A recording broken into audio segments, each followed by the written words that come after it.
జీవము గల మా యేసయ్య, మీ పరిశుద్ధ నామమునకు లెక్కలేని వందనాలు చెల్లిస్తూ ఉన్నారు. శక్తివంతమైన నీ యొక్క పరిచర్యలో ఇదిగో మేమంతా నేను పాలువారుగా ఉన్నాం.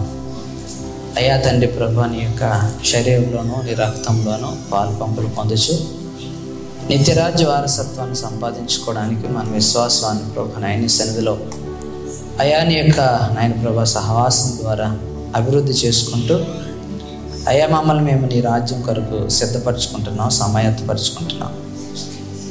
నాయన ప్రభట్టి సిద్ధపాటులో భాగంగా ఎంతవరకు నీ సన్నిధిలో గడిపే ధన్యత భాగ్యం ఇచ్చారు. అందుని బట్టి మీకు వందనాలు. ఈ సమయంలో వాక్యంలోనికి వెళ్చుండగా వాక్యాధారమే అందరితో మాట్లాడండి. వినేవారుగా, గ్రహించేవారుగా, అర్థం చేసుకునేవారుగా మమ్మల్ని అందరినీ కూడా నీ యొక్క సన్నిధానంలో సిద్ధపరచమని వాక్యాన్ని ఆలకిస్తుండగా ప్రియులందరితోనూ బోధిస్తుండగా ఆయన ప్రభ అలాంటి దీనితో మీరే మాట్లాడి అయ్యా తండ్రి ప్రభ నీ ఆత్మకు ఏడంతల ఆత్మ అనుగ్రహించి మాకు కావలసిన ఆత్మీయ ఆహారంను, శక్తిని, బలం అనుగ్రహించి నడిపించమని సమస్త మహిమ ఘనత కీర్తి ప్రభావం ఒక్కరికి ఆరోపిస్తూ యేసు పరిశుద్ధ నామం అడిగి వేడుకొంచున్నాను మా పరమ తండ్రి, ఆమేన్. దేవునికి స్తోత్రం కలుగును గాక. హల్లెలూయా. దేవునికి స్తోత్రం. దేవాది దేవుడు ఆకాశం అందుండి నరులను దృష్టించి చూసేటప్పుడు, అయితే దేవుడు చూసే ఆ సమయానికి నరులు ఎలా ఉన్నారంట? వాళ్ళు చెడ్డవారుగా, దేవుని సన్నిధిలో చెడ్డవారుగా కనిపిస్తున్నారు. 2, వారి యొక్క హృదయాలన్నీ కూడా చెడ్డగా ఉన్నాయి. వారి తలంపులలోని ఆలోచనలన్నీ కూడా చెడ్డగా ఉన్నాయి. అయితే అది సృష్టి ఆదిలో కదండి అంటే లేదు, నేటి వరకు కూడా అదే కొనసాగుతూ ఉంది. మనుషులందరూ కూడా ఎలా తయారయ్యారు అంటే పాపపు కోరికల చేత వారు మండబడుతూ ఉన్నారంట. వారి యొక్క హృదయం ఎలా ప్రేరేపిస్తుందంటే అగ్నిలాగా వారిని మండిస్తుందంట. దేనికోసం? పాపము చేయి, పాపము చేయి, పాపము చేయి. పాపము చేయటం అంటే దేవుని యొక్క మాటను వినకుండా చేయటం. దేవుని పిల్లలనే కాదు, లోకస్తులతో నేను మాట్లాడటం లేదు, కానీ దేవుని పిల్లల కోసం నేను మాట్లాడుతున్నాను. లోకస్తుల కోసం దేవుని యొక్క వాక్యంలో రాయబడలేదు, కానీ ఎవరి కొరకు రాయబడింది? భక్తిపరుల కొరకు, భక్తిహీనుల కొరకు రాయబడింది. జ్ఞానుల కొరకు, బుద్ధిహీనుల కొరకు రాయబడింది. దేవునికి స్తోత్రం. హల్లెలూయా. దేవుని యొక్క వాక్యాన్ని ఇగో ఈరోజు బుద్ధిహీనుడిగా నువ్వు వింటావో, లేదంటే ఆ బుద్ధి కలిగిన దానిగా, బుద్ధి కలిగిన వానిగా వాళ్ళకిస్తావో దేవుడు నీ చేతి విడిచిపెట్టేస్తూ ఉన్నాడు. మనుషులు ఎలా పరిగెడుతున్నారంటే పాపపు కోరికల ద్వారా పరిగెడుతున్నారు. ఆలోచనలకు అడ్డు అదుపు లేదు, తలంపులకు అడ్డు అదుపు లేదు, ఊహకు అడ్డు అదుపు లేదు. వారిని పాపం అనేది వారిని ఏం చేస్తుందంటే వెంటాడుతూ ఉంది.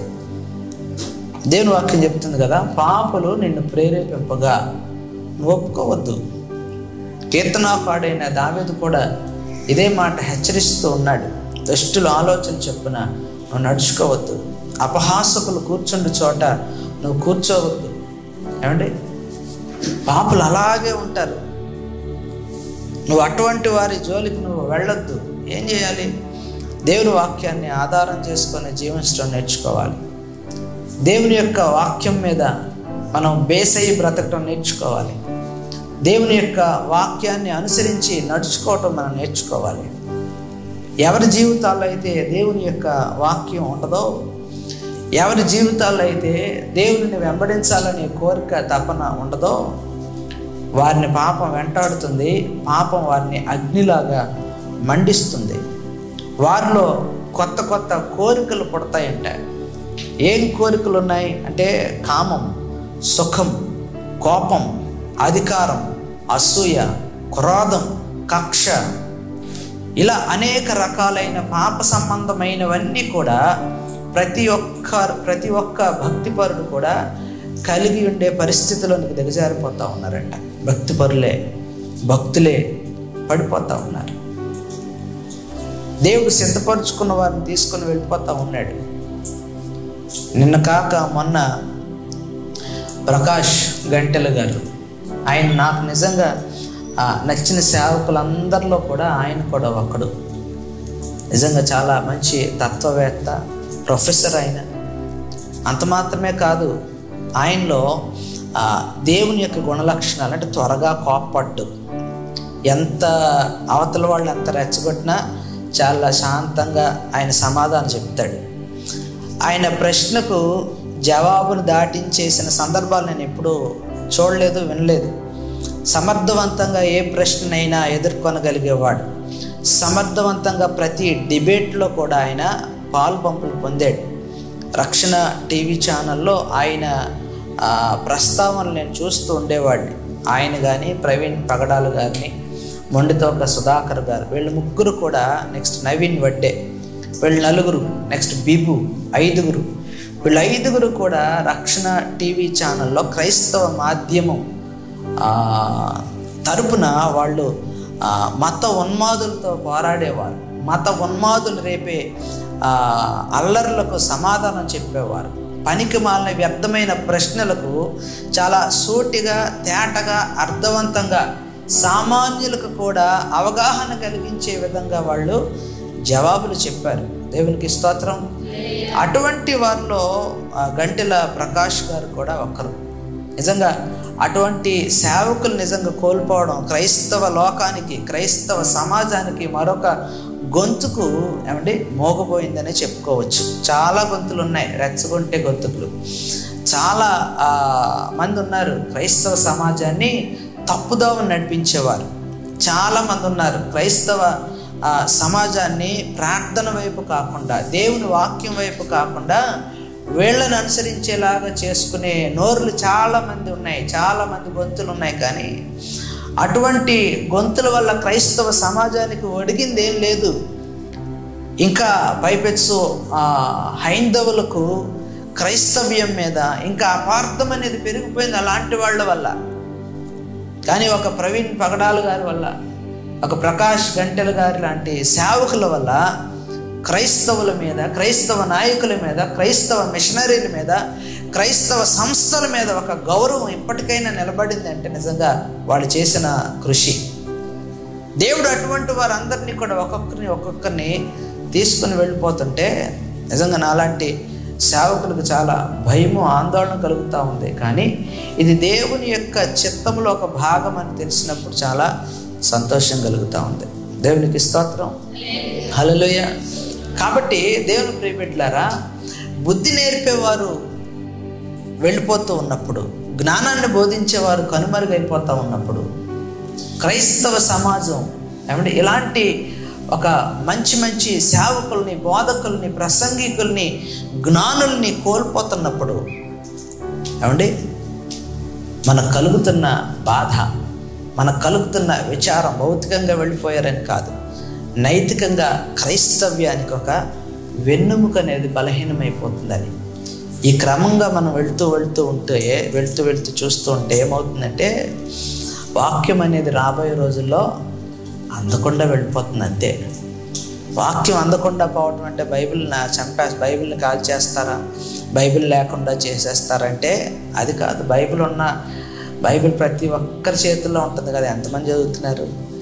ఎంతమందితో దేవుని వాక్యం నాతో మాట్లాడిందండి అని ఈరోజు దేవుని వాక్యం చదువుతుండగా ఆయన నాతో మాట్లాడాడని ఎంతమంది మరి గ్రహించగలుగుతున్నారు? దేవునికి స్తోత్రం. బైబిల్ ఉంటే వాక్యం ఉన్నట్లు కాదు. వాక్యాన్ని ధ్యానిస్తున్నప్పుడు వాక్యపు వెలుగు నీ మీద ఉదయించాలి. అప్పుడు దేవుడు నీతో ఎలా మాట్లాడతాడో ఆయన మాట్లాడడం వల్ల నీకు ఎటువంటి దాన్ని ఏమంటారు ఉపశమనం కలిగిందో, నీకు ఎటువంటి సమాధానం దొరికిందో నువ్వు గ్రహించగలుగుతావు. దేవాది దేవుడు ఆయన నరులను దృష్టించి చూసినప్పుడు నీవు నేను కూడా అందులో ఉన్నాం. ఆయన నిన్నే చూస్తే నువ్వు ఆయన దృష్టికి ఎలా కనిపిస్తావు? దేవుడు తన ప్రజలను ఇశ్రాయేలుని చూసినప్పుడు ఆయన దృష్టికి వారు త్రావను మరచి నడిచిన వారిలాగా, ఆయన ఆజ్ఞను వెంబడించక మీరు నడుచుకున్న ప్రజల్లాగా కనిపించారంట. వారిని చూసినప్పుడు పాపము వారిని అగ్నిలాగా వెంటాడిన పరిస్థితులు కనిపిస్తున్నాయంట. చూద్దాం దేవుని వాక్యంలో ఆయన ఇంకేమి మాట్లాడతాడు ఒకసారి గమనించే ప్రయత్నం చేద్దాం. రండి దేవుని వాక్యంలోకి వెళ్దాం. హోషేయ గ్రంథం 7వ అధ్యాయం 4 నుండి 7 వచనాలు చదువుకుందాం. హోషేయ గ్రంథం 7వ అధ్యాయం 4 నుండి 7 వచనాలు. రొట్టెలు కాల్చువాడు ముద్ద పిసికిన తరువాత ముద్దంతయు పొంగు వరకు పొయ్యిని అధికముగా వేడిమి చేసి ఊరకుండునట్లు వారందరూ మానని కామాతురత కలిగిన వారై ఉన్నారు. మన రాజు దినమున అధిపతులు అతని ద్రాక్షరస బలము చేత మత్తిల్లి జబ్బుపడిరి. రాజు తానే అపహాసకులకు చెలికాడాయను. పొయ్యిలో పడినట్టు వారు తమ హృదయములను మాటులోనికి తెచ్చుకొని ఉన్నారు. తమలో రొట్టెలు కాల్చువాడు రాత్రంతయు నిద్రపోయినను ఉదయమున పొయ్యి బహుమంట మండి కాలుచున్నది. పొయ్యి కాలునట్లు వారందరూ బహుమంట మండి తమ న్యాయాధిపతులను మృంగివేయుదురు. వారి రాజులందరూ కూలిరి. వారిలో నన్ను స్మరించువాడు ఒకడును లేడు. ఇశ్రాయేలు ప్రజలు ఎలా ఉన్నారంటే పాపము చేత, పాపపు కోరికల చేత అగ్నిలాగా మండుతున్నారంట. వారు అగ్నిలాగా మండుతున్నారంట. వారి కోరికలు, వారిలో ఉన్న కోరికలు వారిని వేడి పొయ్యిలాగా మండిపోయేలాగా వారిని చేస్తున్నాయంట. వారు ఎలా ఉన్నారంట? ఎక్కువగా మద్యము సేవించేవారుగా ఉన్నారంట. వారి నాయకులపైనే, వారి యజమానులపైనే దుష్ట సంబంధమైన పన్నాగాలను పన్ని వారిని చంపిన పరిస్థితుల్లో ఉన్నారంట. వారి పాలకులకు వ్యతిరేకంగా వీళ్ళు పన్నాగాలు పన్ని నమ్మక ద్రోహం చేసి వారిని హింసించి అకారణంగా వారిని త్వరగా చనిపోయేలా చేశారంట. రాజుల గ్రంథం మనం చూస్తే, మొదటి 2 రాజుల గ్రంథాలు మనం గమనిస్తే, ఏ ఒక్క ఇశ్రాయేలు రాజు కూడా తమ ప్రజలను ఎక్కువగా పరిపాలించిన చరిత్ర లేదు. ఏ ఒక్క రాజు కూడా తన ప్రజలను ఎక్కువగా పరిపాలించిన ఆ యొక్క మంచి దినాలు వారిని గడపలేదు. ఎలా ఉన్నారు అంటే వారి పితరుల వలె దేవుని దృష్టికి చెడు నడత నడిచిన వారుగానే ఉన్నారు. దేవునికి స్తోత్రం, హల్లెలూయా. ఈరోజు దేవుని కుమారునిగా ఉన్న నీవు, దేవుని కుమార్తెగా ఉన్న నీవు దేవుడు చూచినప్పుడు నీలో ఎటువంటి కోరికలు నిన్ను మండిస్తూ ఉన్నాయి? ఏ దాహము చేత నువ్వు తృష్ణ కలిగి ఉన్నావు? దావీదు లాంటి మహాభక్తుడు అంటాడు, దేవా, దుప్పి నీటి వాగుల కొరకు ఆశపడినట్లుగా నా ప్రాణము నీ కొరకు, నీ సన్నిధి కొరకు ఆశపడుచున్నది. నా ప్రాణము తృష్ణ కొనుచున్నది. Praise the lord. దావీదు దేవునితో గడపాలని ఆశపడ్డాడు, దేవుని సన్నిధిలో గడపాలని తప్పించాడు. దానియేలు కూడా దేవుని యొక్క సన్నిధిలో తన గదిలోనికి వెళ్ళిపోయి యెరూషలేము తట్టు కిటికీలు తెరచి దినమునకు ముమ్మారు దేవుని యొక్క పద్ధతిని అనుసరించిన వాడే దానియేలు ఏం చేశాడంట? ప్రార్థన చేశాడు. దానియేలు ఎవరి పద్ధతిని అనుసరించాలి? కల్దీయుల పద్ధతిని అనుసరించాలి, మాదీయుల పద్ధతిని అనుసరించాలి, పారసీకుల పద్ధతులను అనుసరించాలి. కానీ దానియేలు దేవుని పద్ధతిని అనుసరించిన వాడుగా ఉన్నాడంట. మొదట రాజులు అంగీకరించకపోయినా దేవుడు వారి పక్షంలో నిలిచి ఉండుట వారు ఆ రాజులు చూసినప్పుడు షద్రకు, మెషకు, అబేద్నెగోలను బట్టి రాజైన నెబుకద్నెజరు ఏమన్నాడు? ఈ షద్రకు, మెషకు, అబేద్నెగోలు ఆరాధించు దేవుడు గొప్పవాడు అని కొనియాడాడు. సింహాల బోనులో విసిరివేయబడిన దానియేలు సజీవంగా ఉండుటను బట్టి రాజైన దర్యావేషు ఏమన్నాడు? మహోన్నతుడైన దేవుని సేవకుడవైన దానియేలు అని దానియేలు దేవుణ్ణి కొనియాడాడు. ఎలా సాధ్యమైంది అంటే, వీరు పరాయి దేశంలో ఉన్నా, వీరు బానిసలుగా ఉన్నా, వీరు బందీలుగా ఉన్నా, వీరు వారి పద్ధతుల మధ్య వారు జీవిస్తూ ఉన్నా దేవుని పద్ధతిని విడిచిపెట్టల. దేవుని యొక్క కనుదృష్టి ఎల్లప్పుడూ మాపై ఉంటుందనే భయం వారిని నిత్యము కూడా దేవుని సన్నిధిలో మోకరించేలా చేసింది, దేవుని యొక్క సన్నిధిని సంపాదించుకునేలా చేసింది. ఈరోజు అన్యుల మధ్య నువ్వు జీవిస్తూ ఉండొచ్చు, నీ చుట్టుపక్కల అన్య జనాంగం ఉండొచ్చు, నీ చుట్టుపక్కల ఇతర వ్యక్తులు బ్రతుకుతూ ఉండొచ్చు. నువ్వే పద్ధతిని కలిగి ఉంటున్నావు? వారి పద్ధతుల్లాగా వాళ్ళలాగా మాట్లాడుతున్నావా? వాళ్ళు చేసే కార్యాలు నువ్వు కూడా చేస్తున్నావా? వారు చేసే ఆ యొక్క కార్యక్రమాల్లో నువ్వు కూడా పాలు పంపులు పొందుతూ వారి పద్ధతినే గౌరవిస్తూ ఉన్నావా? నీకంటూ దేవుడు ఒక పద్ధతిని నేర్పలేదా? నీవంటూ ఒక పద్ధతిని అనుసరించడం లేదా? నీవంటూ దేవునికి విరోధంగా నిలబడే వారిలో ఉంటున్నావా? ఒకసారి ఆలోచించే. దేవుని యొక్క సన్నిధిలో మనము భయము భక్తితో అనుసరించాల్సిన ఈ యొక్క దైవికమైన పద్ధతిని అన్యుల మధ్య మనం అమ్మేసేలాగా ఉండకూడదు. Praise the lord. ఏం చేయాలి? దానియేలును చూసి నేర్చుకోవాలి. షద్రకు మెషకు అబేద్నెగోలను చూసి నేర్చుకోవాలి. దేవుడు పక్షంగా వారు నిలబడితే దేవుడు ఎలాగ వారి పక్షంగా నిలబడ్డాడో ఒకసారి మనము గ్రహించి తెలుసుకోవాలి. దేవునికి స్తోత్రం. ఎన్ని పరిస్థితులు ఎలాంటివైనా, ఎలాంటి ఇబ్బందులు వచ్చినా, ఎలాంటి ఇరుకులు వచ్చినా, ప్రభువా నేను నీ పాదాలను విడిచిపెట్టాను. బెత్లెహేమును విడిచిపెట్టి వెళ్ళిపోయారంట. ఎవరండి? Naomi and her family. Naomi ఇంకా ఆమె కుటుంబం ఎక్కడి నుంచి వెళ్ళిపోయింది? బెత్లెహేము నుండి. ఏ దేశానికండి? మోయాబు దేశానికి. మోయాబు దేశానికి వెళ్ళి అక్కడ ఏమైందంట? నయోమి భర్తను కోల్పోయింది. నయోమి తన కుమారులిద్దరికి వివాహం చేసిన తర్వాత ఆ యొక్క కుమారులిద్దరిని, కిల్యోను మహలోను ఇద్దరు కూడా వారి యొక్క ప్రాణాన్ని కోల్పోయారు. ఇంకా నయోమి దగ్గర మిగిలి ఉన్నవారు కోడండ్రు ఇద్దరు. ఒకళ్ళు రూతు, మరొకళ్ళు ఓర్ప. ఓర్ప అన్నది ముద్దు పెట్టుకొని వెళ్ళిపోయింది, కానీ రూతు అలా ముద్దు పెట్టుకొని వెళ్ళిపోవడానికి ఇష్టపడలే. నయోమి అంటుందమ్మా, నేను నీకోసం మళ్ళీ ఇంకొక కుమారుని కానీ ఆ కుమారుని నీకు ఇచ్చి వివాహం నేను చేయలేనమ్మా, నువ్వు కూడా ఆమె వలే వెళ్ళిపో. అర్థమా? నువ్వు ఆ మాట అనవద్దు. నువ్వు ఎక్కడికి వెళ్తావో నేను అక్కడికే వస్తాను. నీ జనమే నా జనం, నీ దేవుడే నా దేవుడు. నువ్వెక్కడ ఉంటావో నేను అక్కడే ఉంటా. ఎంతవరకు? మరణం వరకు నేను విడిచిపెట్టను. నువ్వెక్కడ మరణిస్తావో నేను కూడా అక్కడే మరణించడానికి నేను సిద్ధపడుతున్నాను. అత్తమ్మ. Praise the lord. దేవుని యొక్క పద్ధతిని అనుసరించిన రూతు దావీదు వంశావళిలో చేర్చబడింది. దేవునికి భయపడిన రాహాబు అనే వేశ్య దేవుని వంశావళిలో చేర్చబడింది. రాహాబు అనే వేశ్య పేరుని దేవుడు తన వంశావళిలో రాయించాడు, చేర్చుకున్నాడు. ఈరోజు అటువంటి అనాకాని పరిస్థితుల్లో ఉన్న వాళ్ళు మనం కూడా వాళ్ళపై ఎటువంటి కృప కటాక్షాన్ని ఆయన కనుపరిచాడో, చూపించాడో, మన ఏళ్ళు కూడా అలాంటి కటాక్షమును ఆయన చూపిస్తున్నాడు. Praise the Lord. హల్లెలూయా. దేవునికి స్తోత్రం.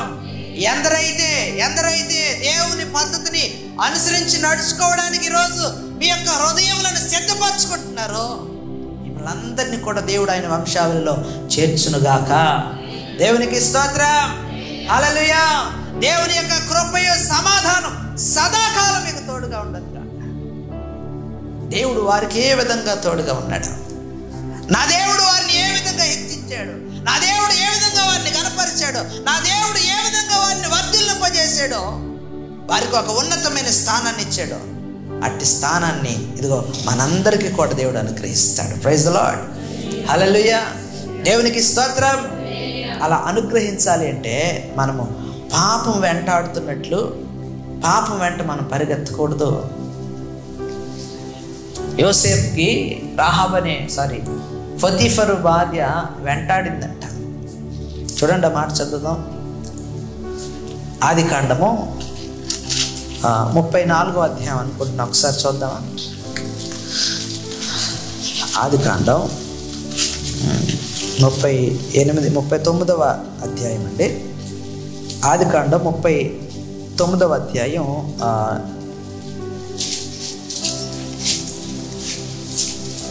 6వ వచనం.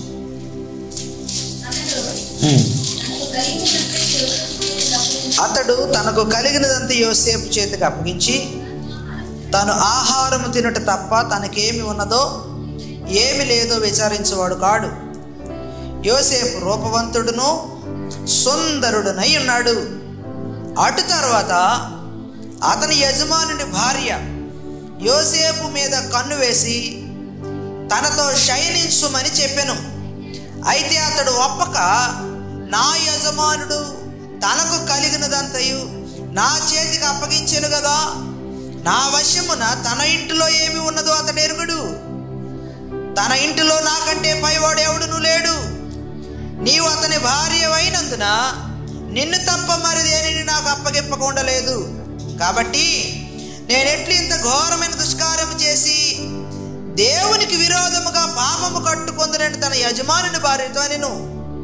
చూడండి, దినదినము ఆమె యోసేపుతో మాట్లాడుచుండెను గాని, చాలండి, చాలు చాలు చాలు, దాని కింద వచ్చినట్టు కూడా మాట్లాడుచుండెను గాని ఆమె మాట విన్నవాడు కాడు. ప్రైజ్ ది లార్డ్, హల్లెలూయా. దినదినము ఆమె మాట్లాడుతుందంటే ఎవరితో? యోసేపుతో. దినదినము ఏ అవకాశం ఉంది యోసేపుకి? పాపము చేయగలిగే అవకాశం ఉంది. యోసేపు ఎలా ఉన్నాడంటే రూపవంతుడు, సుందరుడుగా ఉన్నాడంట. యవ్వన కాలంలో ఉన్నాడు ఆయన. యవ్వన కాలంలో ఉన్న యోసేపు చూడడానికి చాలా రూపవంతుడుగా ఉన్నాడంట, సుందరుడుగా ఉన్నాడంట. ఆ యొక్క యవ్వన యోసేపుని చూసినప్పుడు పోతీఫరు భార్యకు ఒక చెడ్డ తలంపు పుట్టింది, పాపిష్టి తలంపు పుట్టింది. కానీ యోసేపు రోజు రోజుకి ఆమె యోసేపు తలంపుల్ని పాడు చేస్తుంటే యోసేపు ఏం చేశాడంట? నా దేవునికి విరోధముగా పాపము చేసి నేను దుష్కార్యము చేస్తానా? ఎవరిలో ఉంది దేవుని భయం? యోసేపులో కనిపిస్తలేదా? యోసేపుకి. కానీ యోసేపు ఏం చెప్పాడంట? ఇదిగో నా చేతికి సమస్తం అధికారం. ఎవరు రమ్మంటే వస్తాడు, ఇంకొకడు పొమ్మంటే పోతాడు. అరే ఎవడు ఇటు రావడానికి వీల్లేదురా అనే అవకాశం ఉంది. కానీ యోసేపు అన్నాడు, నా అధికారాన్ని దేనికి వాడను? నా యొక్క అధికారాన్ని దేనికి వాడను? పాపం చేయడానికి వాడను.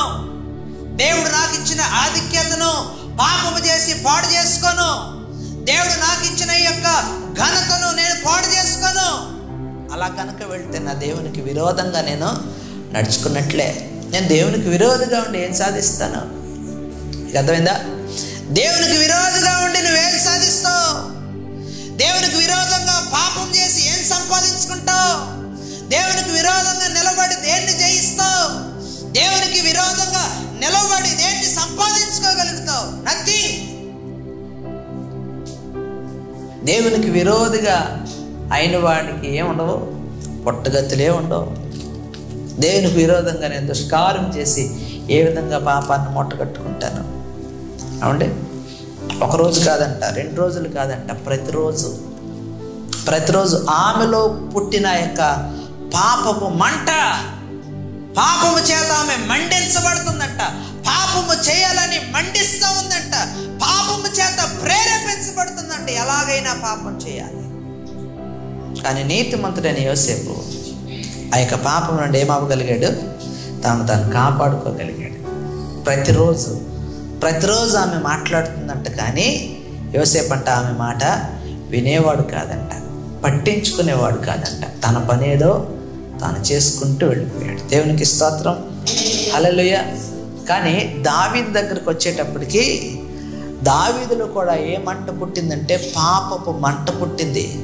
ఎవరిని చూసినప్పుడు? ఊరియా భార్య అయిన బత్షెబాను చూసినప్పుడు దావీదు హృదయంలో పాపపు మంట పుట్టింది. జాగ్రత్తగా గమనించండి.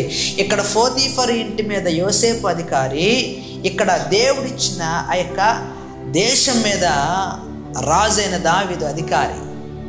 కానీ యోసేపు తన యొక్క యజమానుని భార్య అయిన పోతీఫరు భార్య విషయంలో ఆయన జాగ్రత్తగా ఉన్నాడు. దావీదు తన యొక్క ఆ సైనికుని భార్య అయిన బత్షెబా ఎడల జాగ్రత్తగా లేడు. ఇప్పుడు దావీదు విషయంలో మనం గమనిస్తే దావీదు చేసిన తప్పుడు పనులు 2. ఏంటి? ఒకటి, ఊరియా భార్య అయిన బత్షెబా విషయంలో చేసింది, ఊరియా ఎడల జరిగించింది. ఈ 2 విషయాలు దావీదు జీవితంలో ఉన్నాయి. కానీ దావీదు పశ్చాత్తాపడ్డాడు. తన తప్పు తాను తెలుసుకున్నాడు. ఇక తప్పు చేయలే. దావీదు ఇక తప్పు చేయలే. ఆ యొక్క రక్తదోషం దావీదు చేతికి అంటుకోవటాన్ని బట్టి దావీదు హృదయంలో తలంపు పుట్టిందంట, నా దేవుడు నివసించడానికి ఒక మందిరాన్ని కట్టాలి అని. కానీ దేవుడు ఆ తలంపుకి ఒప్పుకోలేదంట. ఎందుకని అంటే దావీదుకు అప్పగించిన పట్టణం విషయంలో, దేశం విషయంలో జాగ్రత్తగా లేడు. మందిర విషయంలో ఏ విధంగా జాగ్రత్తగా ఉంటాడు? 2, దావీదు చేతులు రక్తసిక్తమైన చేతులు, కళంకమైన చేతులు, ఆ చేతులతో నేను నా మందిరాన్ని కట్టించుకోను. కానీ దావీదును దుఃఖపరచకుండా దావీదుని సంతోషపెట్టడానికి అన్నాడు, నీ కుమారు ద్వారా నా యొక్క మందిరాన్ని నిర్మింప చేసుకుంటాను. అలాగే చేశాడు. దావీదు ఆ యొక్క నిర్మాణాన్ని జరిగించలేదు, కానీ సొలొమోను కాలంలో దేవుని యొక్క ఆలయాన్ని నిర్మించగలిగాడు. దేవునికి స్తోత్రం, హల్లెలూయా. యోసేపు తీసుకున్న ఆ చర్య ఏంటి? దావీదు ఎటువంటి చర్య తీసుకున్నాడు? ఇద్దరిని ముందు పెట్టాను మీ ముందు. దేవుడు నీకు అప్పగించిన సమస్యల్లో నమ్మకంగా ఉండగలుగుతున్నావా? ఏదైనా చిన్న విషయమే కదా, చిన్నదే కదా అని నమ్మకత్వాన్ని కోల్పోయి నడుచుకుంటున్నావా? దేవుని యొక్క సన్నిధిలో విశ్వాసులుగా ఎదుగుతున్న మనం ఆత్మ నిగ్రహంతో జీవించాలి. ఆత్మఫలంలో యొక్క నిగ్రహం అనేది కూడా ఒకటే. దేవునికి స్తోత్రం. పరిశుద్ధాత్మ ద్వారా మనం నడిపించబడగలిగితే, పరిశుద్ధాత్మ స్వాధీనంలో మనం ఉండగలిగితే ఆత్మ నిగ్రహాన్ని మనం కలిగి ఉండగలం. ఆత్మ నిగ్రహము ద్వారా మనం పాపాన్ని చాలా సునాయాసంగా మనము జయించగలమండి. మొదటి యోహాను పత్రిక 2వ అధ్యాయం 16వ వచనం అంటాడు కదా, ఏమని? లోకంలో ఉన్నది అంతయు ఏంటంట? శరీరాశ, నేత్రాశ, జీవపుడము, అవి తండ్రి వలన పుట్టినవి కావు. దేవునికి స్తోత్రం, హల్లెలూయా. లోకములో ఉన్నదంత శరీరాశ, నేత్రాశ, జీవపు డంబం. లోకాన్ని ప్రేమిస్తున్నావా? లోకంలో ఉండే ధనాన్ని ప్రేమిస్తున్నావా? ఇహ సంబంధమైన సుఖాల కోసం ఆశపడుతున్నావా? జాగ్రత్త. పాపంలోనికి నెట్టివేయబడే పరిస్థితిలోనికి మనం వెళ్ళిపోతాం. అటువంటి వాటికి ఆకర్షణ. ఎందుకో తెలుసా? దేవుని వాక్యం చెప్తుంది, లోక స్నేహం దేవునితో వైరం.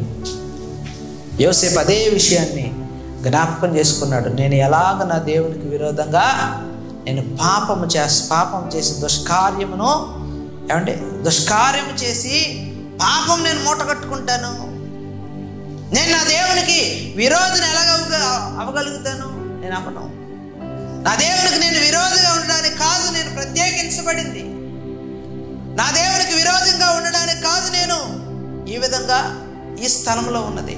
ఎక్కడున్న వాళ్ళమోనండి మనం, ఎవరమో మనం, ఏంటి బిడ్డలమో, ఎక్కడ ఉండాల్సిన వాళ్ళమో, కానీ దేవుడు మనల్ని ఎక్కడ నిలబెట్టాడు. రేపు ఇంకెక్కడ ఉంటామో, మన బిడ్డలు ఇంకెక్కడ ఉంటారో, వాళ్ళు ఇంకెక్కడ వాళ్ళ జీవితాలను స్థిరపరచుకునే ప్రయత్నం చేస్తారో. కానీ మనం ఎక్కడున్నా, మన బిడ్డలు ఎక్కడ స్థిరపడినా సరే మనం దేవుని యొక్క భయములో ఉన్నవారిగా ఉండాలి. ప్రైజ్ ది లార్డ్, హల్లెలూయా. ఎవరు యోసేపు? యాకోబు యొక్క ప్రియమైన కుమారుడు. యాకోబు ఎవరు? ఇస్సాకు యొక్క కుమారుడు. ఇస్సాకు ఎవరు? అబ్రహాము కుమారుడు. Praise the lord. అబ్రహాము దేవుడు, ఇస్సాకు దేవుడు, యాకోబు దేవుడు. తర్వాత యాకోబు దేవుడు ఎవరికి దేవుడు అవ్వాలి? వారి కుమారులందరికీ దేవుడు అవ్వాలి. కానీ కుమారులందరూ దేవుని భయంలో లేరు, కానీ యోసేపు దేవుని భయంలో ఉన్నాడు. మీకు అర్థమైందా? అబ్రహాము యొక్క దేవుని అందలి అబ్రహాము కలిగి ఉన్న భయమును, భక్తిని ఇస్సాకు కొనసాగించగలిగాడు. ఆ పరంపరను యాకోబు కూడా కొనసాగించగలిగాడు. కానీ తన కుమారుల దగ్గరికి వచ్చేసరికి అలా లేదు. 12 మంది కుమారులు, 12 మందిలో యోసేపు ఒక్కరికి ఆ భయం కలిగిందంట. Praise the lord. ఆ భయం కలగడానికి గల కారణం ఏంటి అంటే యాకోబుకి తన భార్య అయిన రాహేలు మీద ఉన్న ప్రేమ. Praise the Lord. రాహేలును ప్రేమించాడంట. ప్రేమించి కన్నాడంటే కుమారుడిని. లేయాను మోసం చేసాడు. తన యొక్క తండ్రి అయిన లాబాను తనకు భార్యగా ఇచ్చాడు. తర్వాత తన దాసీలను భార్యలుగా ఇచ్చాడు. కానీ దేవుడు కూడా చూడండి ఎంత గొప్ప ప్రణాళిక కలిగి ఉన్నాడు. వాళ్ళందరికీ భార్యలుగా ఇవ్వబడి కుమారులను కనినంత వరకు కూడా రాహేలుకి ఏమి ఇవ్వలేదు దేవుడు? గర్భఫలాన్ని ఇవ్వలేదంట, లాస్ట్లో ఇచ్చాడంట దేవుడు. అది కూడా ఎప్పుడు ఇచ్చాడంటండి? First టర్మ్లోనా second టర్మ్లోనా? ఎప్పుడైతే యాకోబు ఆశీర్వదించడం ప్రారంభించాడో, ఆశీర్వాదం అనేది యాకోబు జీవితంలో ప్రారంభించబడిందో, యోసేపు రాహేలు గర్భాన్న ఆయన ఉద్భవించాడంట. దేవునికి స్తోత్రం, హల్లెలూయా. మిగతా వాళ్ళందరూ కూడా మిగతా వాళ్ళందరూ కూడా మోసంలో పుట్టిన వాళ్ళే, మోసం వల్ల లేదంటే అసంతృప్తి వల్ల కలిగిన వాళ్ళే. ఇష్టపూర్వకంగా కలిగిన కుమారుడు ఎవరైనా ఉన్నారంటే ఇది యోసేపే. అందుకే యోసేపుని ఏ విధంగా ఆశీర్వదించాడు యాకోబు అంటే, నీవు ఫలించెడు కొమ్మ, నువ్వు ఫలించెడు కొమ్మ, యోసేపు నువ్వు ఫలించెడు కొమ్మ అని ఆశీర్వదించాడంట తన తండ్రి అయిన యాకోబు. దేవునికి స్తోత్రం, హల్లెలూయా. కాబట్టి దేవుని ప్రియబిడ్డలారా, మనం లోకములో ఉన్నాం, లోకస్తుల మధ్య ఉన్నాం. మనలో ఏముండకూడదు? లోకములో ఉన్నవి మనలో ఉండకూడదు. శరీరాశ, నేత్రాశ, జీవపడంబం. మరి ఏం చేయాలి అంటే 4 విషయాలు మనం చేయాలంట. ఆత్మ నిగ్రహాన్ని మనం కలిగి ఉండాలంటే, పాపపు మంట ద్వారా మనం మండించబడకుండా దేవుని భయములో మనం ఎదగాలి అంటే 4 విషయాలు మనం నేర్చుకోవాలంట. మొదటిది చూడండి, ఫిలిప్పీలకు రాసిన పత్రిక 4వ అధ్యాయం 8వ వచనం. మెట్టుకు సహోదరులారా, ఏ యోగ్యతైనను మెప్పైనను ఉండిన ఎడల, ఏవి సత్యమైనవో, ఏవి మాన్యమైనవో, ఏవి న్యాయమైనవో, ఏవి పవిత్రమైనవో, ఏవి రమ్యమైనవో, ఏవి ఖ్యాతి గలవో, వాటి మీద ధ్యానం ఉంచుకొనుడి. దేవునికి స్తోత్రం, హల్లెలూయా. ఫస్ట్ పాయింట్ ఏంటంటే ఫీడింగ్. ఏం చేయాలంట? ఫీడ్ చేయాలి. ఫీడింగ్ అంటే ఏంటంటే ధ్యానం ఉంచటం. ఫీడింగ్ అంటే చొప్పించటం, నేర్చుకోవటం, అలవర్చుకోవటం. రైట్?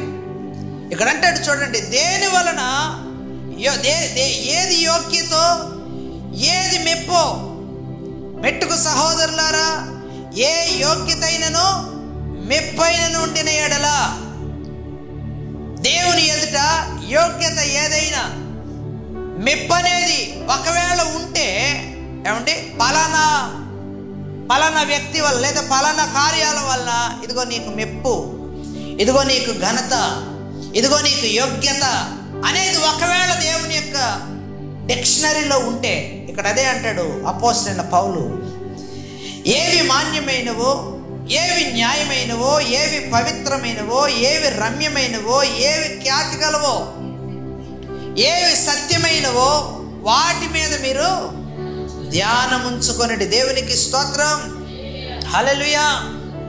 ఎందుకు వాటి మీద ధ్యానం ఉంచాలంటే, వాటిని అనుసరించడం ద్వారా దేవుని సన్నిధిలో నీకు ఆ మెప్పు. సత్యాన్ని అనుసరించడం ద్వారా ఏవి సత్యమైనవో, ఏవి మాన్యమైనవో, ఏవి న్యాయమైనవో, ఏవి రమ్యమైనవో, ఏవి ఖ్యాతి గలవో, ఏవి పవిత్రమైనవో, వాటన్నిటి మీద సత్యమును కలుగున్నామా? సత్యమును అనుసరించి నడుచుకుంటున్నామా? ఎల్లప్పుడూ సత్యమే మాట్లాడుతున్నామా? ఎల్లప్పుడూ సత్యమును, సర్వసత్యములోనికి నడిపించబడిన వారుగా ఉండగలుగుతున్నామా? వాక్యము యొక్క వెలుగులో నడవగలుగుతున్నావా? వాక్యపు వెలుగులో అంధకార సంబంధమైనవి, చీకటి సంబంధమైనవి, పాప సంబంధమైనవి పరిశీలించగలుగుతున్నావా? ఆ ప్రయత్నం చేయి. వాటి మీద ధ్యానం ఉంచు. ఏది నిన్ను పాపపు స్థితిలోనికి నెట్టివేస్తుందో, ఏది నిన్ను పాపిష్టి తలంపులతో నింపేస్తుందో, మీ మనస్సును ఏ విషయాలు బాధిస్తున్నాయో, ఏ విషయాలతో నింపబడుతున్నాయో, అవి మంచివైనా సరే, చెడ్డవైనా సరే, లేదంటే ఆ కక్షను పెంచేవైనా సరే, అసూయను పెంచేవైనా సరే, ఏవైనా. మన మనుషులం కదండి.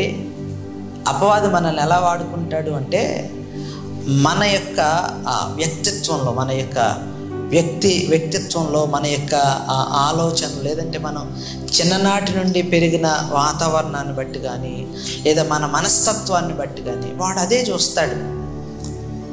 వాడు వాటిని ఒక పనిముట్లుగా, సాధనాలుగా వాడుకుంటాడు.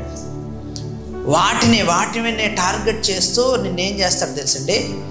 మెల్లమెల్లగా నీకు తెలియదు మెల్లమెల్లగా నిన్నేం చేస్తాడంటే దిగజారి చేస్తాడు, విశ్వాసంలో పడిపోయేలా చేస్తాడు. నీ బలహీనత ఏంటో వాడికి తెలుసు. ఏ విషయంలో నిన్ను కొట్టాలో వాడికి తెలుసు, ఏ విషయంలో టార్గెట్ చేయాలో వాడికి తెలుసు. రైజులో స్త్రీని బలహీనమైన ఘట్టం అంటారే. ఏం చేసి కొట్టాడు అపవాది? అసత్యంతో కొట్టాడా, సత్యంతో కొట్టాడా? మన దారిలోనే వచ్చాడు. అవునా? ఆదాము అవ్వకు దేవుడు ఏం ఆజ్ఞాపించాడో వాటిలో నుండే వచ్చాడు. ప్రత్యేకంగా వాడు ఏమీ తీసుకొని రాలే. ఏమన్నాడు? ఇది నిజమా? ఇది నిజమేనా? దేవుడు నిజంగా ఈ యొక్క పండును తినొద్దన్నాడా? ఎంత జాగ్రత్తగా వచ్చాడండి, ఎంత కేరింగ్గా వచ్చాడు. చాలామంది తిరుగుతున్నారండి, ఇంటింటికి తిరుగుతూ ఉన్నారు. ప్రత్యేకంగా క్రైస్తవుల ఇంటికే తిరుగుతూ ఉన్నారు. రండమ్మా, ఒకసారి మా సంఘాన్ని కూడా విజిట్ చేయండి. ఏది సత్యమో ఒకసారి తెలుసుకోండి అమ్మా. మా పాస్టర్ గారు ఎంత బాగా వాక్యం చెప్తారో తెలుసా? రండి ఒకసారి. ఏది నిజమైన బోధ ఉందమ్మా, రండి. మీకు తెలీదు అబద్ధమైన బోధలు. అపోస్తలుల బోధ ఏంటో తెలుసా? మీ సంఘం అపోస్తలుల బోధలో ఉందనుకుంటున్నారా? లేదు, రండి మా సంఘానికి రండి. ఏం చేస్తారు? అపోస్తలుల బోధ ఏంటో మీకు తెలుస్తుందమ్మా. ఓకే, వాళ్ళ మాట నమ్మి వెళ్తారు. వెళ్ళిన తర్వాత ఆమె అక్కడ కనబడదు. ఎందుకంటే ఆమె పని ఏంటి అంటే ఇలాగ సంఘాలను మార్చడమే వాళ్ళ పని.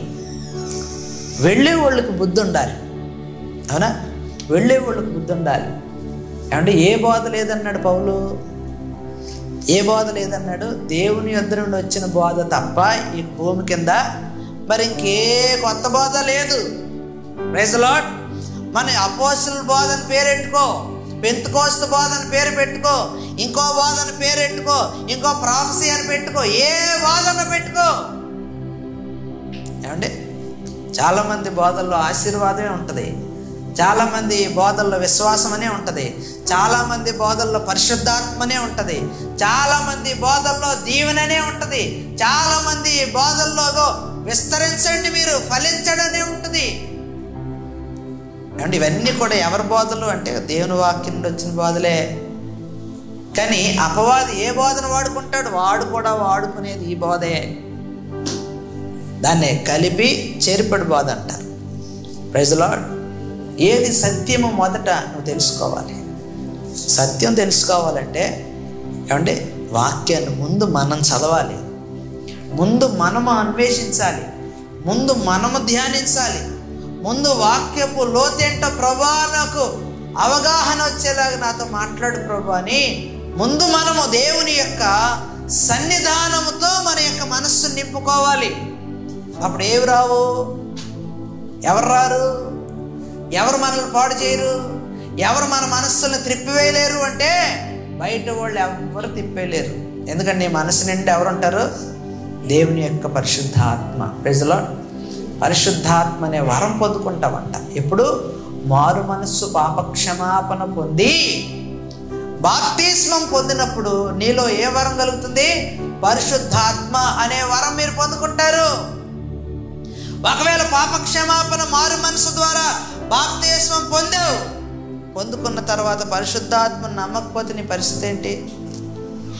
ఖచ్చితంగా అపవాది ట్రాప్లో పడిపోతాం అంతే. ప్రతి విషయంలో కూడా మనం పరిశుద్ధాత్మ దేవుని యొక్క గైడెన్స్ని మనం వెతకాలి, అడగాలి. రాజైన నెబుకద్నెజర్ కలకు భావం చెప్పలేదని శాస్త్రుల్ని, పండితుల్ని, జ్ఞానుల్ని అందరినీ కూడా చంపేయండి అనే మరణ శాసనాన్ని రిలీజ్ చేయడానికి సిద్ధపడుతున్న క్రమంలో దానియేలు తెలుసుకున్నాడంట. తెలుసుకొని అర్యోకు దగ్గరికి వెళ్ళి ఒక చిన్న అడ్వైజ్ అడిగాడంట. అయ్యా, ఒక్క అవకాశం నాకు, ఒక చిన్న హెల్ప్ నాకు చేయి చాలు. నాకు ఈ హెల్ప్ చేస్తే మొత్తం ఈ సమస్య నుంచి బయటపడిపోవచ్చు అంటే అర్యోకు త్వరగా వెళ్ళి రాజు దగ్గరికి వెళ్ళిన తర్వాత రాజా అంటే అప్పటికే ఫుల్ కోపం. ఎందుకు వచ్చావు? నువ్వేమైనా చెప్తావా అంటే దానియేలు అన్నాడు, అయ్యా మీరు కోపడద్దు, మీరు చిరకాలం మీరు జీవించాలి. ఒక్క అవకాశం, నాకు ఆ శక్తి లేదు కానీ నాకు కొద్ది రోజులు అవకాశం ఇస్తారు, 2-3 రోజులు నాకు అవకాశం ఇవ్వండి, కొంతకాలం నాకు అవకాశం ఇవ్వండి. నేను చెప్పలేకపోవచ్చు కానీ ఏమంటే నా దేవుడు దీన్ని వివరించి చెప్పగలడు. Praise the Lord. నా దేవునికి ఇది సాధ్యం. దానియేలుకి ఎలా నమ్మాడు? దానియేలు గుడ్డుగా వెళ్ళిపోయాడా? అంతే కదండి. దావీదేవుని గుడ్డుగా వెళ్ళిపోయాడా? లేదు, పూర్తిగా దేవుని చేత నింపబడ్డాడు, దేవుని జ్ఞానం చేత నింపబడ్డాడు. ఎలా చెప్తున్నారని అంటే నేను చెప్పట్లేదు, రాజే చెప్తున్నాడు. ఇగో వీళ్ళందరిలో కంటే వీళ్ళ నలుగురు ఎవరంట? 10 అంతల శ్రేష్ఠులు. సో దానియేలు మాటలకు నెబుకద్నెజర్ కన్విన్స్ అయ్యాడు. సరే అవకాశం ఇద్దాం అన్నట్లుగానే దానియేలు ఏం చేశాడండి? తన స్నేహితులను జమ చేసుకొని రండి మనం ప్రార్థన చేద్దాం, నశించుకోకున్నట్లు ప్రార్థన చేద్దాం. దేవుడు ఈ యొక్క కలభావాన్ని వివరించినట్లు, కళను వివరించినట్లు, దాని భావమును వివరించినట్లు రండి కలిసి ప్రార్థన చేద్దాం.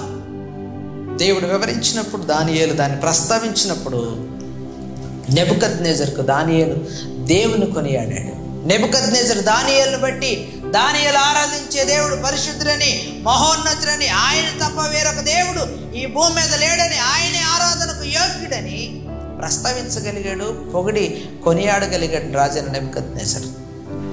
ఈరోజు దేవుని యొక్క ఆత్మచేత నింపబడితే, దేవుని ఆత్మచేత నడిపింపబడితే నీకు తెలియకుండానే కొన్ని విషయాలను వివేచించగలిగే వరం చేత నువ్వు నింపబడతావు, వివేచించే వరం చేత నువ్వు నడిపించబడగలుగుతావు.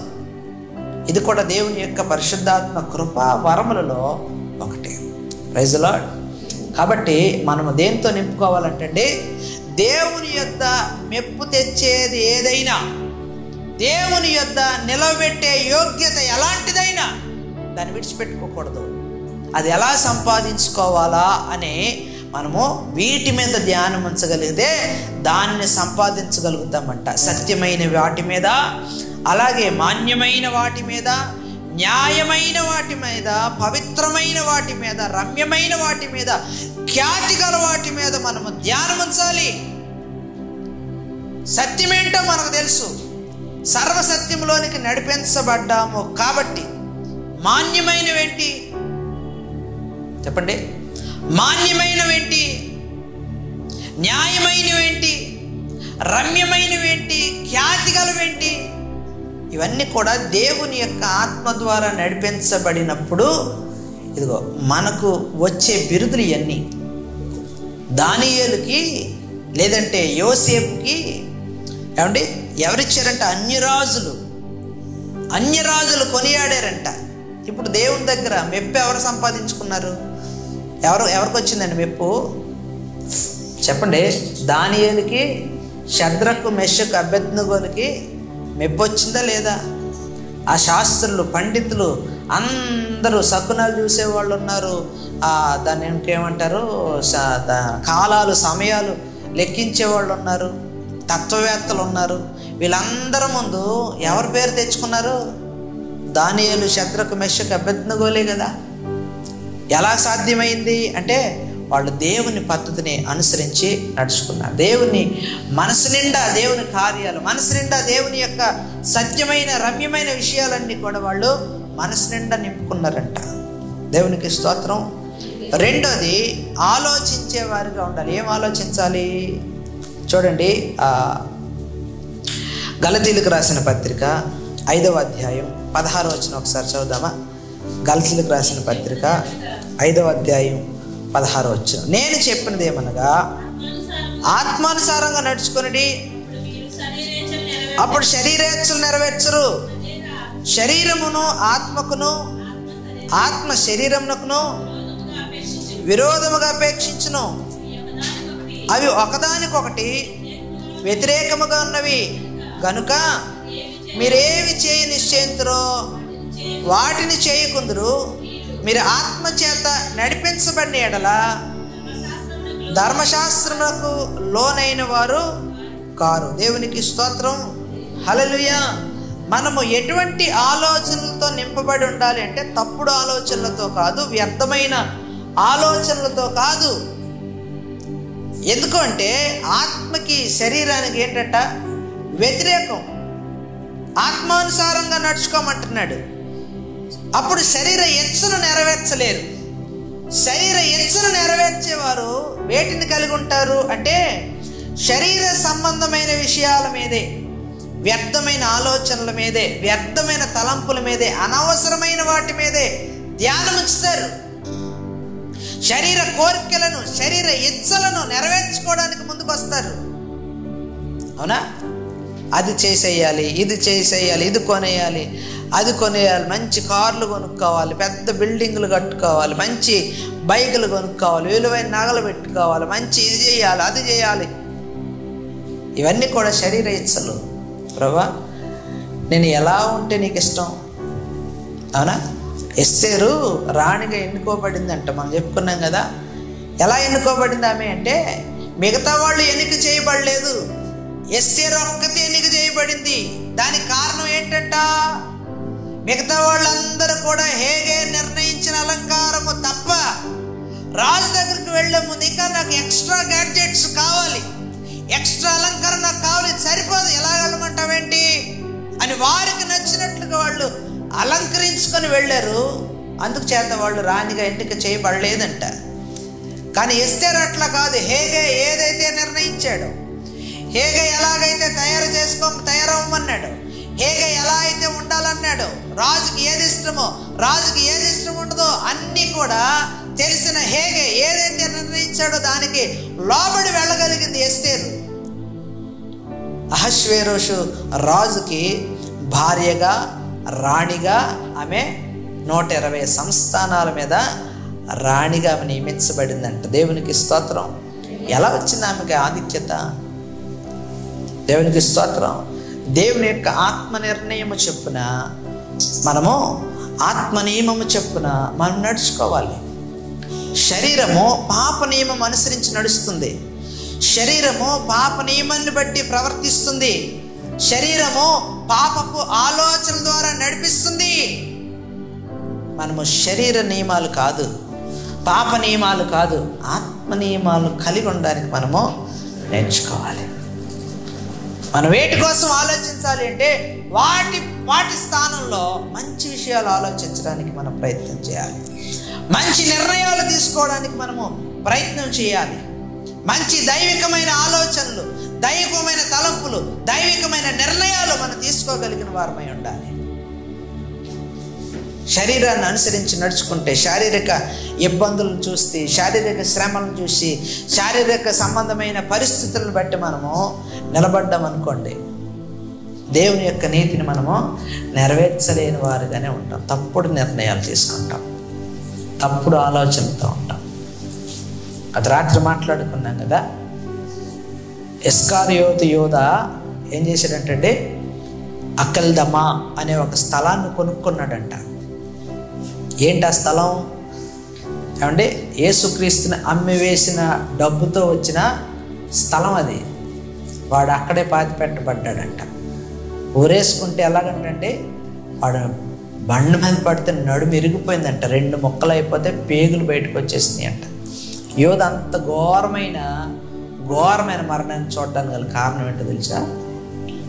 యోధ తన యొక్క శరీరాన్ని అనుసరించి నడుచుకున్నాడు, శరీర కోరికను అనుసరించి నడుచుకున్నాడు, శరీరానికి సంబంధించిన ఘనతను అనుసరించి నడుచుకున్నాడు. తనకు వెండి రోకలు ఘనతనిస్తాయి అనుకున్నాడు, డబ్బు పేరునిస్తుంది అనుకున్నాడు. తన దగ్గర ఉన్న ఈ యొక్క వెండి రోకలు తనకు న్యాయమైంది అనుకున్నాడు. న్యాయమైంది అనుకుని చేసేటి పని అంతా లేదులే. ఏమంటే తన దుర్బుద్ధిని మరలా బయటకు తీసుకొని వచ్చాడు. ఎవరు ఈ యొక్క ఇస్కరియోతు యోధ? ఏమంటే ఎవరు ఇస్కరియోతు యోధ అంటే దారిదోపుడు దొంగలలో ఒకడో. ఇస్కరియోతు యోధ అని దేవుడు వెంబడించమంటే వెంబడించాడు. కానీ ఆఖరికి వచ్చేటప్పటికి మరలా తిరిగి తన బుద్ధి వైపే మరలా తిరిగిపోయాడండి. ముందు దొంగ, మరలా దొంగలాగే మరలా దేవుడిని యేసుక్రీస్తు ప్రభువుని అప్పగించేసాడు ఈ యొక్క ఇస్కరియోతు యోధ. అప్పగించిన వానికి ఏం దొరకలేదంటండి? పశ్చాత్తాపం దొరకలేదంట ఆయనకి. ఏదైతే ఘనత ఇస్తుంది అనుకున్నాడో, ఏదైతే తనకు గొప్పతనాన్ని ఇస్తాయి అనుకున్నాడో, ఏదైతే పేరు ప్రఖ్యాతలు నడిపిస్తాయి అనుకున్నాడు. అవేవి కూడా ఇస్కరియోతు యూదాని యేసుక్రీస్తు ప్రభువారి వైపుకు నడిపించలేకపోయినాయి అంట. పశ్చాత్తాపం అనేది తన యొక్క హృదయంలో అసలు పశ్చాత్తాపడాలి అనే ఆలోచన కలగలేదంటండి. హృదయం అంతా కూడా హృదయపు గర్వం చేత ఏడవబడిన పరిస్థితిలో ఉన్నాడు ఇస్కరియోతు యూదా. పేతురు అట్లా కాదు, పశ్చాత్తాపాన్ని కలిగిన వాడై గోడ వైపు తన యొక్క ముఖమును తిప్పుకొని కన్నీళ్లు కార్చాడంటే ఆ యొక్క అపోస్తలుడైన పేతురు కన్నీళ్లు కార్చాడంట, కనికరం పొందుకున్నాడంట. తిరిగి ఆయన యొక్క శిలువ దగ్గరికి వెళ్ళాడు. Praise the lord. ఈరోజు నువ్వు ఎటువంటి ఆలోచనలతో నింపబడుతున్నావు ఒకసారి ఆలోచించు. నీ ఆలోచనలు ఎవరు వాడుకుంటున్నారో ఒకసారి ఆలోచించు. నీ తలంపులు ఎవరు ఉపయోగించుకుంటున్నారో ఆలోచించు. నీ ఆలోచనలు దేవునికి అనుకూలంగా నువ్వు ఉపయోగిస్తున్నావా? నీ తలంపులు దేవునికి అనుకూలంగా ఉపయోగిస్తున్నావా? నీ ఉద్దేశాలు దేవునికి అనుకూలంగా వాడుతున్నావా? నీ నిర్ణయాలు దేవునికి ఉపయోగకరమైన వాటి కోసం నువ్వు పనికొచ్చేలాగా నువ్వు ప్రయోగించగలుగుతున్నావా? ఒకవేళ అలా ప్రయోగించగలగకపోతే ఇస్కరియోతు యూదాకి ఎటువంటి గతి పట్టిందో, వాడు తీసుకున్న గోతులు వాడే పడ్డాడు. అటువంటి పరిస్థితుల్లో నిలబడ్డానికి కాదు నిన్ను నన్ను రక్షించుకుంది, ప్రత్యేకించుకుంది. నీ ఆలోచనలో ఆయన ఆలోచనలు పెట్టడానికి, నీ తలంపుల్లో ఆయనే ఉండటానికి. అందుకంటాడు, ఎవడైనా నా స్వరము విని తలుపు తీసిన ఎడల వాడితో నేను ఉంటాను. Praise the lord. ఆయన స్వరం ఆలకించడానికి నీ హృదయం అంతా కూడా నీ ఆలోచనతో నింపేసుకున్నావేమో, నీ తలంపులతో నింపేసుకున్నావేమో, నీ వ్యర్థమైన ఆలోచనలతో, వ్యర్థమైన విషయాలతో, వ్యర్థమైన కక్షలతో, విమతాలతో, అసూయలతో నింపేసుకున్నావేమో. ఈరోజు వాటన్నిటికీ స్వస్తి చెప్పేసి ఆపేసే. ఇంతవరకు తెలియకో తెలుసో ఒకవేళ అటువంటి దూరంలో ఉన్నావేమో, విడిచిపెట్టే. ఈరోజు కడిగేసుకొని హృదయాన్ని పూర్తిగా దేవునికి ఇచ్చేసే. ఆ చోటుని దేవునికి అప్పగించేసే. దేవునికి అప్పగించేస్తే దేవుడు నివాసం అంటాడు. దేవుడు నివసించడానికి యోగ్యమైన హృదయంగా నీ హృదయాన్ని సిద్ధపరచుకోగలిగితే విజయం నీదే. దేవుడే నీ పక్షంగా ఉండగా, రాజే నీ హృదయంలో ఉండగా నీకు లోటేముంటుంది? ఇంకా సకల సమృద్ధిని దేవుడు నీకు అనుగ్రహిస్తాడు. Praise the Lord. హల్లెలూయా. దేవుని ప్రియ బిడ్డలారా, ఆయనకు మీ హృదయాన్ని ఎవరైతే అప్పగించడానికి ఈరోజు సిద్ధపడుతున్నారో దేవుడు ఆ హృదయమును సర్వ సంతోషంతో నింపునుగాక. ఆమేన్. దేవునికి స్తోత్రం. మరేం చేయాలి దేవుని సన్నిధిలో? ఇంకేం చేయాలి అంటే దేవుని సన్నిధిలో ప్రార్థన చేయాలంట. ఏం చేయాలంటే ప్రార్థన చేయాలి. ఏమని ప్రార్థన చేస్తావు? ఏ విషయాల్లో ప్రార్థన చేస్తావు? ఏమంటే శోధనలు వచ్చినప్పుడు, కష్టం వచ్చినప్పుడు, నష్టం వచ్చినప్పుడే ప్రార్థన చేస్తామా? పేతురు మహాభక్తుడు అంటాడు కదా, ప్రతి విషయంలోనూ ఏమంటున్నాడు? ప్రతి విషయంలోనూ కృతజ్ఞతాపూర్వకమైన విజ్ఞాపన. చూడండి ఆ మాట. ఫిలిప్పీయులకు రాసిన పత్రిక 4వ అధ్యాయం 6వ వచనం.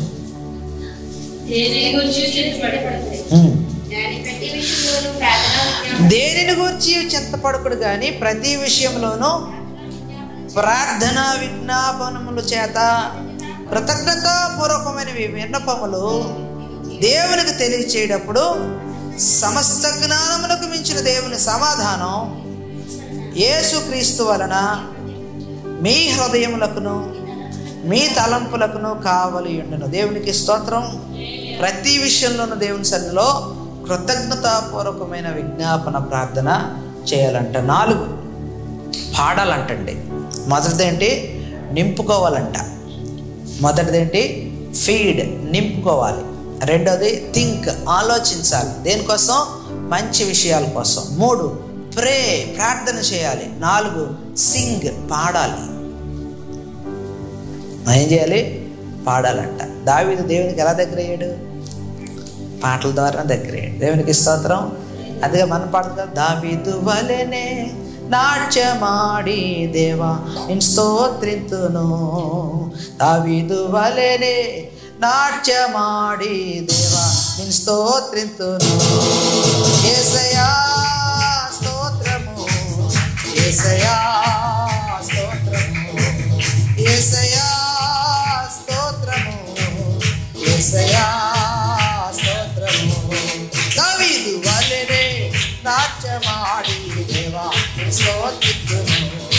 దావీదు వలెనే నాట్యమాడి దేవా స్తోత్రము.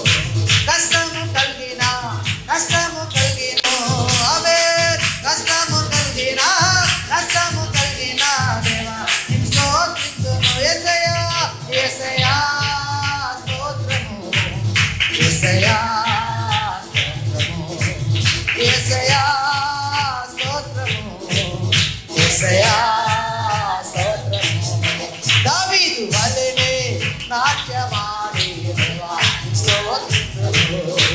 దావీదు వలెనే నాట్యమాడి దేవా స్తోత్రము. యేసయ్యా స్తోత్రము. యేసయ్యా స్తోత్రము. యేసయ్యా స్తోత్రము. యేసయ్యా స్తోత్రము. యేసయ్యా స్తోత్రము. హల్లెలూయా. దేవునికి స్తోత్రం. మన మనస్సులు, మన ఆలోచనలు, తలంపులు, ఉద్దేశాలు, కష్టాలు, నష్టాలు, దుఃఖాలు, విచారాలు, కన్నీరు, బాధలు అన్నీ కూడా అన్నిటికీ ఒకే ఒక టాబ్లెట్ ఏంటంట? స్తుతులు. Praise lord. కీర్తన ద్వారా ఆయన స్తుతించాలి. దావీదు ఎక్కువ మాట ఇదే మాటలో ఎక్కువ సార్లు వాడాడు, రిపీటెడ్గా. యెహోవాను స్తుతించుడి. Praise lord. యెహోవాను స్తుతించుడి. తన ప్రాణంతో కూడా అంటే 103వ కీర్తన, నా ప్రాణమా యెహోవాను సన్నుతించుము, నా అంతరంగంలో ఉన్న సమస్తము ఆయన చేసిన ఉపకారములలో దేనిని మరువకుము. నా ప్రాణమా యెహోవాను సన్నుతించు. చెరసాలలో ఉన్న పౌలుశీలలు ఏం చేశారండి? పాటలు పాడారండి.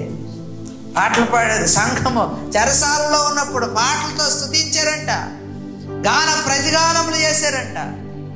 ఈరోజు దేవుని మాటలు ఆలకిస్తున్న నీ జీవితంలో కూడా సంతోష సునాదం రావాలి. Praise the lord. దేవునికి స్తోత్రం. ఏ పరిస్థితి వచ్చినా సరే మనము పాటల ద్వారా మన మైండ్ని డైవర్ట్ చేసుకోవచ్చు. పాటల ద్వారా మన మైండ్ని డైవర్ట్ చేసుకోవచ్చు.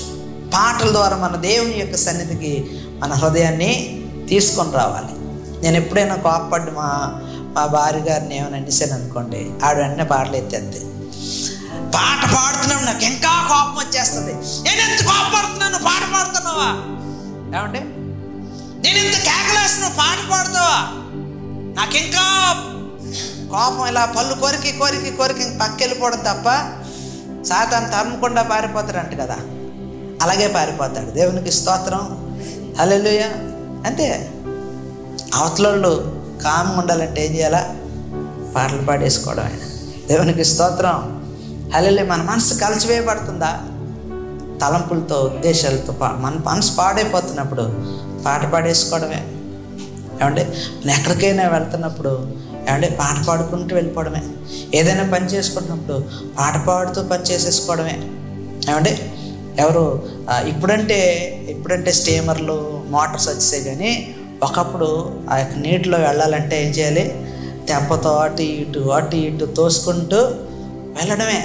ఏమంటే అప్పుడు కూడా పాటలు పాడారంటండి. ఏమని పాడారు తెలుసా? గాలివానొచ్చే నది ఏటిలోన నావా అల్లాడగా నీవే కాపాడినావా. కంట చూడంగా గాలాగిపోయే అలలే సల్లారెనే మహిమ చూపించినావే. గాలివానొచ్చే నది ఏటిలోన నావా అల్లాడగా నీవే కాపాడినావా. కంట చూడంగా గాలాగిపోయే అలలే సల్లారెనే మహిమ చూపించినావే. నీవే రేవంత ఏ నావకైనా కడలే నీరంట ఏ వాగుకైనా. నీవే రేవంట ఏ నావకైనా కడలే నీవంట ఏ వాగుకైనా. నా దారి గోదారిలో హైలో హైలెస్సా హైలెస్సా హైలో హైలెస్సా హైలెస్సో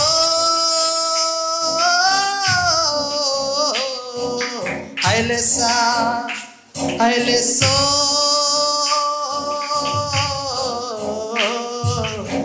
హైలెస్సా హైలో హైలెస్సా హైలెస్సా హైలెస్సా హైలెస్సా హైలో హైలెస్సా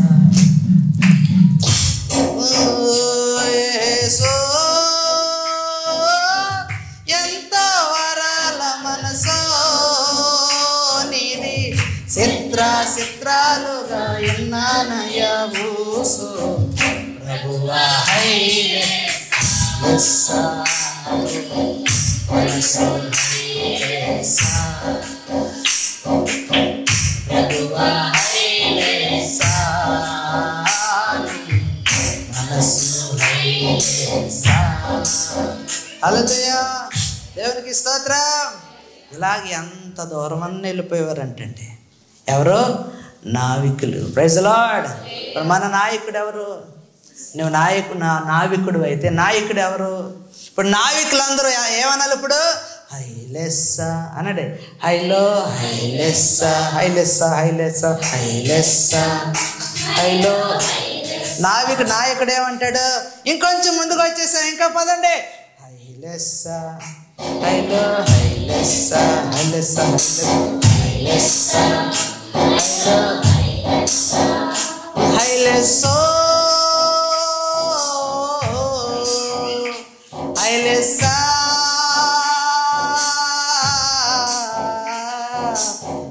హైలెస్సా. నాయకుడు అంటాడంట. నావికులు ఏమంటారు? హైలెస్సా. నావికులు. నాయకుడు ఏమంటాడు?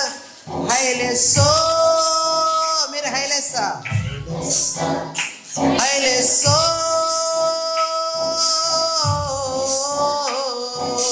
హైలెస్సా హైలెస్సో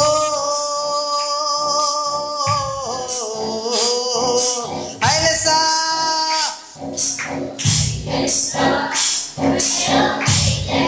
ప్రైజ్ ది లార్డ్. హల్లెలూయా, దేవునికి స్తోత్రం. నీ నాయకుడు ఏం చేస్తాడు? హైలెస్సో అంటాడు. నువ్వు నావికుడు ఏం చేయాలి? హైలెస్సో. వచ్చేస్తున్నాను ప్రభా, ఇంకొంచెం ముందుకు వచ్చేస్తున్నాను ప్రభా. అలాగే ప్రభా, దేవునికి స్తోత్రం. హల్లెలూయా. మనల్ని మనము గెంటుకుంటూ వెళ్ళిపోవాలి దేవునితో. హల్లెలూయా. మన జీవితాన్ని ముందుకు నడిపించుకుంటూ వెళ్ళిపోవాలి. ఎందుకో తెలుసా? నడిపించే నాయకుడు నీకున్నాడు. నడిపించే నాయకుడు నీ ముందే ఉన్నాడు. నడిపించే నాయకుడి నావలోనే ఉన్నాడు. ఆయనకు తెలుసు చుక్కాని ఆయన చేతిలో ఉంది, ఎలా నడిపించాలో. Praise the Lord. హల్లెలూయా. మన చేతిలో మనం పెట్టుకోకూడదు, ఆయన చేతికి అప్పగించాలి, ఆయనకు వదిలేసుకోవాలి. Praise the lord. ఆయనకు వదిలేయాలి అంటే ముందు మన పాప విషయంలో ఎలా ఏమైపోవాలంటే మనం ఫ్రీ అయిపోవాలి. దేవునికి స్తోత్రం. హల్లెలూయా. మన మెదడు ఎలాంటిదంటేనండి, మన ఆలోచనలు ఒక నది లాంటిదంట. నీరు దేనికి సాదృశ్యం అంటే ఆలోచనకు సాదృశ్యం.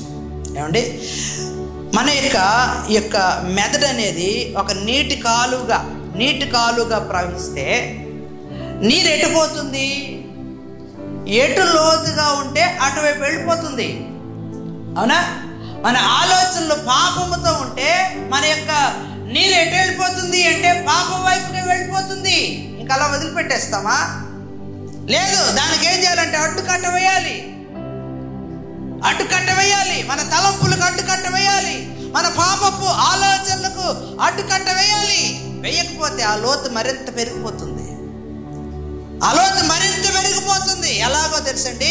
మళ్ళా పైకి రాలేనంత అడ్డుకట్ట వేసి మనం ఏం చేయాలంటండి? దైవికమైన ఆలోచనలతో ఒక కొత్త మార్గాన్ని రెడీ చేయాలి. ఏం చేయాలి?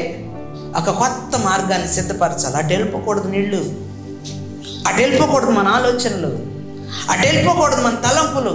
ఒక కొత్త మార్గాన్ని మనం సృష్టించుకోవాలి. కొత్త వరవడిని మనం సృష్టించుకోవాలి. కొత్త జీవితాన్ని మనము నడిపించుకోవాలి. ఒకప్పుడు నేను వ్యసనాక్రాంతుడినండి. ఒకప్పుడు బాగా హెవీ డ్రింకర్ని. కానీ నేను నా యొక్క జీవితాన్ని మార్చుకున్నాను, నా జీవితానికి అడ్డుకట్ట వేశాను. ఈరోజు ఒక కొత్త జీవితాన్ని జీవిస్తున్నాను లేరా? ఒకప్పుడు నేను చైన్ స్మోకర్ అండి, ఇంకా ఉండిపోతే ఇంకా దిగజారిపోతాను, కానీ నా జీవితానికి అడ్డుకట్ట వేసుకున్నాను. బాగు చేసుకున్నవారు లేరా?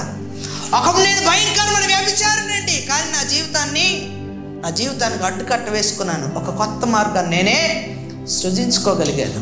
అది నాకు దేవుడిచ్చిన మెలకువ, దేవుడు నాకు ఇచ్చిన రక్షణ, దేవుడు నాకు ఇచ్చిన విడుదల, విమోచన. అదే ఈరోజు నీ ఆలోచనలు, నీ తలంపులు, నీ ఉద్దేశాలు లోతైన మార్గంలో నువ్వు తిరిగి ఎక్కలేని మార్గంలోకి నడిపించవచ్చు. లోతైన జిగటగల దొంగ ఊబిలో పడిపోయేలాగా నిన్ను ఆ యొక్క మార్గంలో నడిపించవచ్చు గాక. దానికి అడ్డుకట్టువై దేవుడు నచ్చే, దేవుడు మెచ్చే భక్తి చేసేటట్లుగా నీ జీవితాన్ని దేవునికి అప్పగించుకో, మార్చుకో. అలా మార్చుకోవాలంటే మనం 4 చేయాలంటే ఏంటంట? 1 ఫీడ్, నింపుకోవాలి. దేవుని వాక్యంతో మనం నింపుకోవాలి, దైవికమైన ఆలోచనతో నింపుకోవాలి. 2 థింక్. ఏ విషయాల కోసం ఆలోచించాలంట? దైవికమైన విషయాల కోసమే మనం ఆలోచించాలి. తప్పుడు ఆలోచనలు వస్తూ ఉంటాయి, పాపిష్టి పనికిమాలిన ఆలోచనలు వస్తూ ఉంటాయి, కానీ వాటిని ఆపేసుకొని కొత్త ఆలోచనలతో మనము నింపుకోవాలంట. 3 ప్రార్థించాలి, అన్ని విషయాల్లో ప్రార్థించాలి. 4 సింగ్, పాడాలి. ఎప్పుడు పాడాలి అంటే దేవుని సన్నిధిలో కష్టం వచ్చినప్పుడు, సుఖం వచ్చినప్పుడు, సంతోషం వచ్చినప్పుడు, బాధ వచ్చినప్పుడు, ఏమంటే కన్నీరు వచ్చినప్పుడు, వ్యాధిని ఎదురైనప్పుడు, ఆరోగ్యం ఉన్నప్పుడు, అనారోగ్యం ఉన్నప్పుడు, ఏమంటే జీవం ఉన్నప్పుడు, మరణం ఉన్నప్పుడు, ప్రతి పరిస్థితిలో కూడా మనం ఏం చేయగలగాలంటే మనం పాడుతూ ఉండాలి. అలా పాడుతూ ఉండగలిగితే మనకు నాయకుడిగా దేవుడు మనల్ని నడిపిస్తాడు, నావికులుగా మనం ఆయన్ని అనుసరించగలుగుతాం. కాబట్టి ఈరోజు పాపపు మంట ఒకవేళ వేధిస్తూ ఉండొచ్చు. లోకం నుండి వేరవుదాం, లోకం నుండి వేరు చేసుకుందాం. లోక సంబంధమైన ఆలోచన నుంచి వేరు చేసుకోగలిగితే దేవుడు ఆత్మ సంబంధమైన నిగ్రహాన్ని నీకు అనుగ్రహించి, ఆత్మ సంబంధమైన మంచి నడవడికను నీకు అనుగ్రహించి ఆయన మార్గంలో నడిపిస్తాడు, ఆయన మహిమార్థంగా నిలబడతాడు. దేవుడు కొద్ది మాటలు ప్రభువులో దీవించి ఆశీర్వదించును గాక. ఆమె దయచేసి అందరూ తల వంచండి, ప్రార్థన చేసుకుందాం. మహాపరిశుద్ధ మహాగరుడ జీవాధిపతి, జీవం గల యేసయ్య, మీ పరిశుద్ధ నామమునకు లెక్కలేని వందనాలు. ఎత్తబడిన ప్రతి మాట అందరి హృదయాల్లో బలింపు చేయండి. ఆత్మ నిగ్రహాన్ని కలిగి ఉండి ఆత్మ సంబంధమైన నడవడికను ప్రభు మేము అలవర్చుకునేలాగున నీ యొక్క మాటల చేత అయా తండ్రి ప్రభు నాయన ఏవి నీ సన్నిధిలో అయా మెప్పును, అయా నాయన ప్రభు యోగ్యతను అనుగ్రహిస్తాయో అయా వాటిని అయా సంపాదించుకోవడానికి, వాటి యందు ధ్యానం ఉంచేలాగా నాయన మన మనస్సును నింపుకోవడానికి అయా సత్యమైనవి, అయా రమ్యమైనవి, పవిత్రమైనవి, న్యాయమైనవి, ప్రీతి గలవి, ఖ్యాతి గలవి నాయన ప్రభు ఏంటో తెలుసుకొని వాటి ద్వారా మా హృదయాలు నింపుకునే జ్ఞానం దయచేయండి. మంచి ఆలోచన, దైవికమైన ఆలోచనతో నింపండి, మంచి ఉద్దేశాలతో నింపండి. నీ సన్నిధిలో ప్రార్థించేవారుగా, అయా కీర్తనలతో స్తుతులతో నిన్ను కొనియాడి సన్నతించేవారుగా నన్ను మమ్మల్ని నిలవబెట్టండి. ఒక కొత్త మార్గాన్ని సృష్టించుకొని ఆయా కొత్త నడవడికను అలవరుచుకొని ఆయన కొత్త జీవితాన్ని ప్రారంభించి నూతన సృష్టిగా నన్ను మమ్మల్ని మార్చమని ఈ వాక్యము వర్తమానం ఆలకించే బిడ్డలందరి హృదయాల్లో మీరే ఆలోచన రేకెత్తించమని, వారి జీవితాలు కట్టి సరిదిద్ది నీ మహిమార్త నిలబెట్టుకోమని యేసు పరిశుద్ధ నామమున అడిగి పొందుకుని మా పరమ తండ్రి, ఆమేన్.